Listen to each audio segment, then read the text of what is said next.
In this tutorial, you'll build a working plugin using Code on the Go's Kotlin plugin template. By the end, you'll have modified the default behavior, built the plugin, installed it, and verified that it works in the app. Creating plugins requires internet access. So, before we start, make sure you are in online mode. If the offline flag is enabled in Build and Run preferences, disable it. Let's get started. At the main menu, tap Create Project. On the next page, scroll to locate the plugin template, and then tap the template. In the name field, enter a name for the plugin.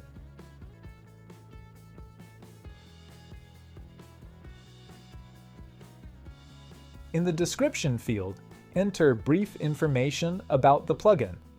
If you share your work with the community, other developers will see the name and description you enter here. In the author field, enter the name you want associated with the plugin. Because we want to use the template's default code, we'll leave Include Sample Code selected. Then, tap Create Project. Code on the Go will create and initialize the plugin.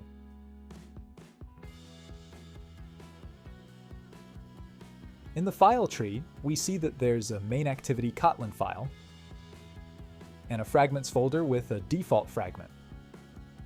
The default template builds a plugin with a single button.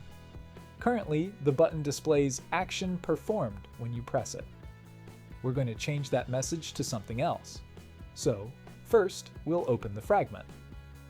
I already know that the action performed string is on line 68. We'll change the string from action performed to hello world. Now let's build our plugin. Tap the Build button, and the project will be built. We want to install the plugin, so tap Install and follow the prompts to add your new plugin to Code on the Go.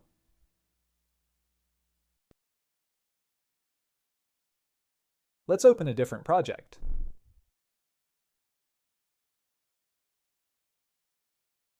In the file tree, you'll see a new button. Tap it to open your plugin. Tap the Perform action button. And now we see that it displays Hello World. In the next tutorial, we'll show you how to build a version of the plugin that you can share.